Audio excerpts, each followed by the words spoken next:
Me llamo Selena Rodríguez Caraballo y yo estudié el grado en Historia en la Universidad de La Laguna. Desde entonces empezó a llamarme la atención la arqueología y fue entonces cuando decidí estudiar el máster en Antropología Física y Forense en la Universidad de Granada. Con el paso del tiempo decidí hacer una tesis doctoral porque me había llamado la atención sobre todo la bioantropología. Por eso empecé la tesis con Matilde Arnay y Alejandra Calderón Ordóñez para especializarme en el estudio de restos infantiles de poblaciones aborígenes de Canarias, es decir, los niños y las niñas del pasado. Mi tesis doctoral pretende resolver cuestiones que seguramente ustedes también se han planteado alguna vez sobre estas personas, cómo vivieron, cómo eran, de qué murieron y cosas así que seguramente también en clase pues habrán visto. Esas son las preguntas principales que una persona que se especializa en antropología física pretende resolver. Cómo eran estas poblaciones, qué comían, dónde vivían o qué actividades realizaban en ese entorno y sobre todo qué enfermedades tuvieron y que acabaron con sus vidas. Yo como historiadora intento interpretar el pasado a través de las evidencias, que son las fuentes. Las fuentes pueden ser de diferentes tipologías, pueden ser fuentes documentales, las escritas, y para ello deberíamos acudir a un archivo, o las fuentes materiales como pueden ser las arqueológicas. En este caso me he centrado en analizar las fuentes arqueológicas, los restos humanos, a través de la bioantropología.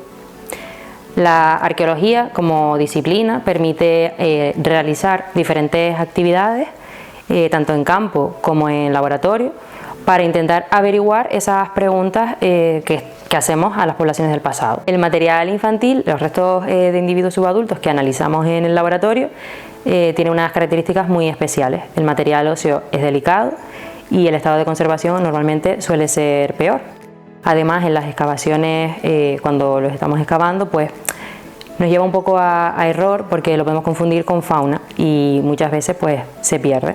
Pero esto no quiere decir que los niños y las niñas no estuvieran presentes en el registro funerario en este caso. La metodología que se sigue en antropología física para el caso de individuos adultos es prácticamente la misma que vamos a seguir para el caso de individuos subadultos, como el que tenemos aquí, pero siempre atendiendo a las peculiaridades y a las particularidades de los propios individuos, ¿no? Como dijimos antes, es un material fragmentado y muy frágil, por lo que también se refleja en esa metodología concreta, ¿no? Y especializada en el análisis de individuos infantiles. Primero se realiza un registro en el que se van incorporando los datos de los huesos que están presentes y los que no.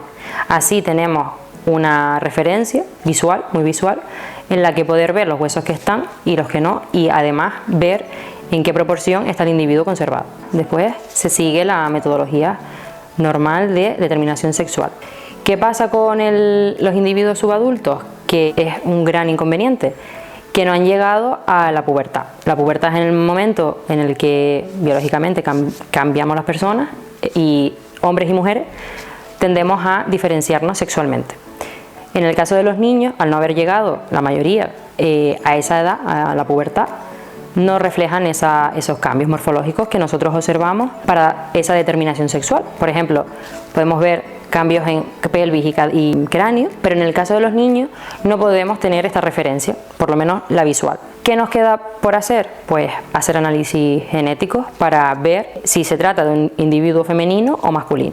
En este caso lo hemos hecho con un diente y nos dio que era un individuo masculino. Así también tenemos la certeza o la enorme certeza de que es bastante probable que fuera un niño, es decir, ya tenemos la evidencia genética. El segundo paso es hacer la estimación de la edad. Fundamental siempre en todos los casos en individuos adultos, pero en subadultos más todavía. Sí podemos ver así con un análisis osteoscópico que se trata de individuos subadultos porque están en desarrollo, ¿no? Los huesos tienen otro comportamiento cuando están creciendo y se refleja pues por ejemplo, en este caso no tienen las epífisis fusionadas.